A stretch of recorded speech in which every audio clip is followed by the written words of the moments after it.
ഇതൊരു കൊച്ചി സ്പെഷ്യൽ ചെമ്മീൻ പീച്ചിൽ കറിയാണ്. നല്ല ടേസ്റ്റി കറിയാണ്. അപ്പോൾ എല്ലാവരും ഒന്ന് ചെയ്ത് നോക്കണം. ഒരു 300 ഗ്രാം പീച്ചിലാണ് എടുത്തിരുന്നത്. അത് അരിഞ്ഞ് വെച്ചിട്ടുണ്ട്. 2 വലിയ തക്കാളി, ഒരു വലിയ സബോള, 5-8 പച്ചമുളക് എല്ലാം അരിഞ്ഞിട്ടിട്ടുണ്ട്. കൂടാതെ ഒരു കഷ്ണം ഇഞ്ചിയും കുറച്ച് ഉപ്പും കൂടി ഇതിൽ ചേർക്കണം. അതിന് പുറമെ മുളക് പൊടി ഒരു 1.5 സ്പൂണ്, 1 ടീസ്പൂണിൽ ഇച്ചിരി കൂടുതൽ ഇടുന്നതുകൊണ്ട് നല്ലതാണ്. ഇതിനൊരു മധുരക്കറി ആയിരിക്കും, അല്ലെങ്കിൽ ഇച്ചിരി എരിവൊക്കെ ഉള്ളത് നല്ലതാണ്.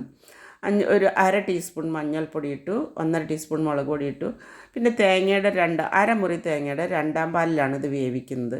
അപ്പോൾ ഞാൻ വേവിച്ച് വെച്ചിട്ടുള്ള ഒരു 100 ഗ്രാം ചെമ്മീനാണ്. വീഡിയോ പിടിക്കാൻ വിട്ടുപോയതാണ്. 3-4 ചെമ്മീനെ കാണിക്കുന്നുള്ളൂ, വിട്ടുപോയതാണ്. അപ്പോൾ ചെറിയ ഉള്ളിയും കുറച്ച് ഇട്ട് നല്ലപോലെ തിളച്ച് വേവണം. ചെമ്മീൻ ആദ്യമേ വേവിച്ച് എന്തിനാ വെച്ചാൽ ചെമ്മീൻ്റെ ചുരക്കയുടെ വേവ് ഒരുപോലെയല്ല. അപ്പോൾ ഒരു കടായി വെച്ച് നമുക്ക് ഉള്ളി മൂപ്പിക്കാനായിട്ട് വയ്ക്കാം. അപ്പോൾ ഇതെല്ലാം നല്ല വെന്ത് വറ്റി വരുമ്പോൾ നമുക്ക് ഈ തൻപാൽ ചേർത്ത് ഒന്ന് തിള വരുമ്പോൾ നമുക്കത് ഓഫ് ചെയ്യാം. അപ്പോഴത്തേക്കും നമ്മുടെ ഉള്ളി മൂത്ത് വന്നിട്ടുണ്ട്. അപ്പോൾ അതിൽ ഒരു 1/2 ടീസ്പൂൺ മുളക് പൊടി ഇട്ട് ഒന്ന് ചൂടാക്കി വരുമ്പോൾ ഈ കറിക്കൊരു നിറം ഉണ്ടാവും ഇത് മീതെ ഒഴിക്കുമ്പോൾ. അപ്പോൾ നമ്മുടെ കറി വെന്ത് വന്നിരിക്കുകയാണ്. അതിൻ്റെ മീതെ ഇത് ഒഴിച്ചു. നമ്മളെ കറി റെഡിയാണ്. നല്ല ടേസ്റ്റുള്ളൊരു കറിയാണ്. എല്ലാവരും ഒന്ന് ട്രൈ ചെയ്യണം.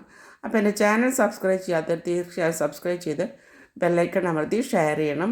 അപ്പോൾ ഇതുപോലെയുള്ള നല്ല നല്ല വീഡിയോസായിട്ട് ഇനിയും വരുന്നതാണ്. അപ്പോൾ അതുവരേക്കും ഓക്കെ, ബൈ.